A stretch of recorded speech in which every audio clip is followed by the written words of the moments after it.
So if you've spent any time around a toddler recently, you've probably heard something that sounds, well, a little bit like gibberish. But what if I told you that hidden inside all those nonsense syllables, there's actually a pretty clever and fascinating design? Let's break it down. Yeah, it goes a little something like this. Dum, dum, dung, doo-doo-dung, dung, dung. Dum, dum, dum, dum, dum, dum, dum. Dee, dee, dam, dam, dum, dum, dum. You get the idea. It just keeps going. And, when you first hear it, it just sounds completely random. Which leads us to the big question, right? What is going on here? Is this really just a random string of sounds meant to get stuck in your head? Or is there something more, a deliberate, maybe even surprisingly clever structure at play?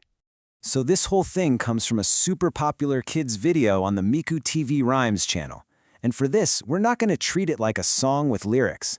Nope, we're going to treat it like a code. It's like a rhythmic riddle just waiting for us to solve it. Look, I get it. The first time you hear this, your brain pretty much immediately files it under random baby noises, right? It doesn't seem to have a melody or lyrics or really any of the things we think of when we think of a song. But what if it isn't? What if every single one of those dams and dongs and duties was chosen for a very specific reason? That's the question we're really digging into here. Okay, so to understand this, we have to stop listening for words and start listening for something else. Patterns. The secret here isn't in what the words mean, because they don't mean anything. It's all about rhythm and repetition. Let's start breaking it down. First things first, we have the most basic building block of the whole thing. Dum, dum. It's short, it's punchy, it's really percussive. Just think of it like a simple, steady drum beat. It's predictable, and it's super easy for anyone to latch onto. Then we get a little variation on that theme. Dang, dang. See what happened?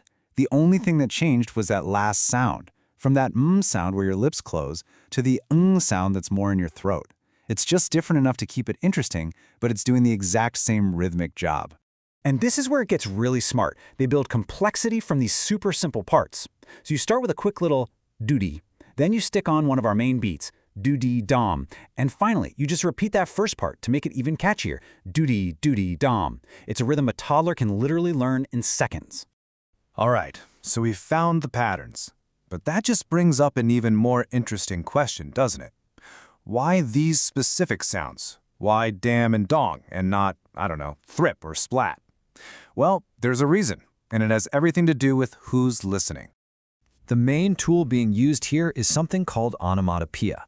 These aren't really words in the way we usually think of them. They're sounds that are meant to sound like, well, other sounds. In this case, percussion. Dam, dong, do. It's all supposed to be like a little drum kit. The sounds are the music. And here, this is the real genius of it. The sounds they chose. That hard duh sound, and the nasal muh and ing sounds. These are some of the very first consonant sounds that babies learn how to make and recognize. They're phonetically simple. The song totally avoids anything complex, like th or shra, which makes it incredibly easy for a tiny developing brain to process and maybe even try to copy. So we have to remember, the point was never to tell a story or get across some deep, complex idea. The goal was way simpler. Create a pure soundscape built on the most basic, most engaging patterns you can for a really, really young audience. So let's put all the pieces together. When you combine that super simple rhythm, the drum-like sounds, and those phonetically easy-to-say noises, you get something that is just wildly effective. It's basically a recipe for engagement. The sounds act as the music. They're simple, they're repetitive, so a kid always knows what's coming next. And that predictability? That's what makes it feel safe and fun, and it encourages them to move and dance. The whole thing is just designed to be a playful, fun experience. And this, right here, is probably the most important takeaway.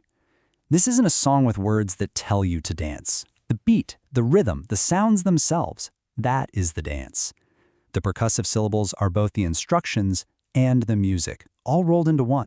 So what's the lesson here? I think it's that it's really easy to dismiss things that seem simple, especially things that are made for kids. But if you actually take a second to look closer, you can find some incredibly elegant and effective design at work.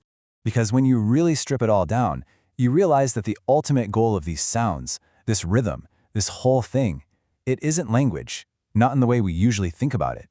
It's connection. It's about creating a shared, joyful, physical experience. It's communication on a much more fundamental level, one that just bypasses grammar and goes straight for the part of our brain that understands rhythm and a good time. And that kind of leaves us with a final thought, doesn't it? This whole experience is built on a language that doesn't have a single real word in it, so it makes you wonder, what other simple forms of communication are out there that we're all consistently underestimating?